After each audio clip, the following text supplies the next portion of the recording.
Hello and welcome. My name is Joseph, and I will briefly go over how to add a cross-reference in Word. Now, first off, regrettably, I was unable to secure a HelloFresh sponsorship as Matt did in the Binder Book Pull video, so this video will be much shorter.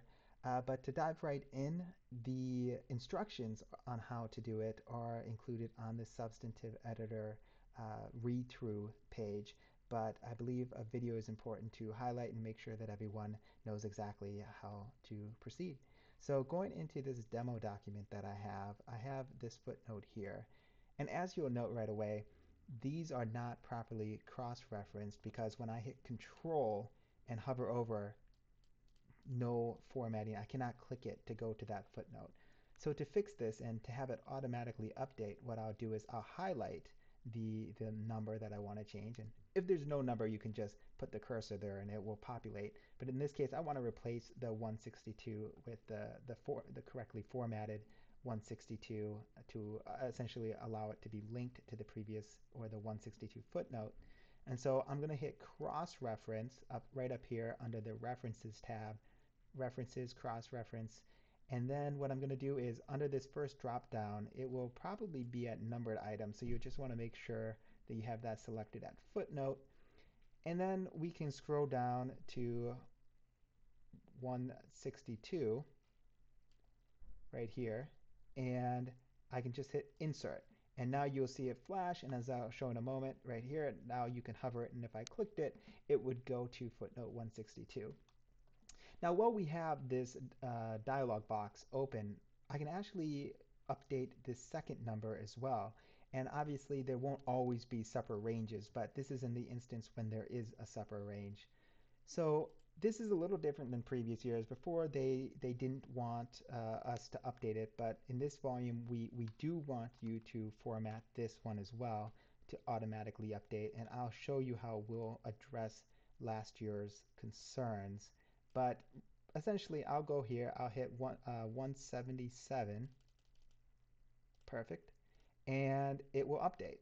So now I can close this dialog box and I'll add a space there to make sure it's properly formatted. And now when I hover over and hit Control, if I actually hit one of these, I will jump right to that footnote, which also means, so I'll click this here, which also means that we're at 162. If I add another footnote before, this new footnote, let's say I had here under References, I'm sorry, yes, References, Insert Footnote.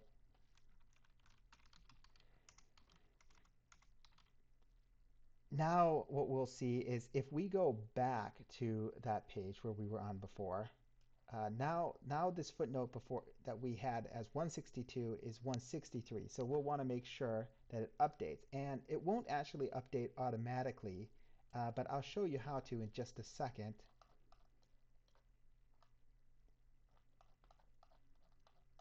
So back on the correct page, we'll see it still says 162 and 177, but it should update. So what we'll do, and there's two ways to do it, is we can select any text within the, excuse me, in the footnote area. I'll hit Control or Command A, and then you'll hit F9. So you hit the FN button on your keyboard and then the little tab on the top that says F9. So essentially, it will bring up this dialog box.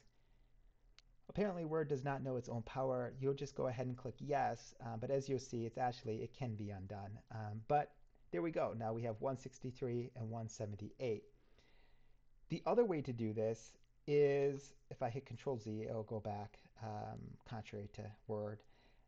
What we can do is I can hit Control P and go to the print screen. And now when I go out of it, it updates it as well. So either one of those methods work.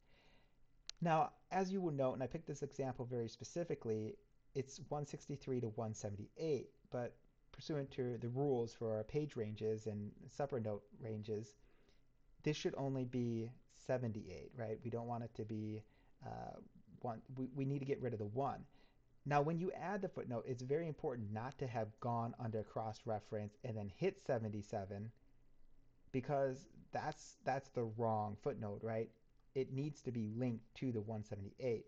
But what we can do actually is just delete the one. And if we go ahead, hover over it now with the control and select it, it'll bring us to 178. So here we go. If I go ahead, I can delete that. I hit Control Z. That's why the number went back. But as you'll see, as you get to the very end, one of the last things we would like you to do is that before you submit it, just to make sure all the separates are correct, is to do the Control A, to update it with the F9. And as you will see, even if I delete that one, when I re-update it at the very end, it'll add the one back. Now, the very easy fix and just the final check that you should do before submitting it is to just do Control F, type in notes in the search bar, and then as you go through, you can just go through and make sure that all the numbers are correct. And as we can see from this one here, it added that one. So we'll go ahead, you will just save it. And at that point, that's when you would go ahead and submit it. So for us, it's much easier if you actually do format the second number in the range than for Josephine and I to have to go back and try to find what range the author was referring to. This way, it'll just continue to update. I believe that's all I have for now. If you ever have any questions, please don't hesitate to reach out to me, and I'll see you around. Talk to you later. Bye.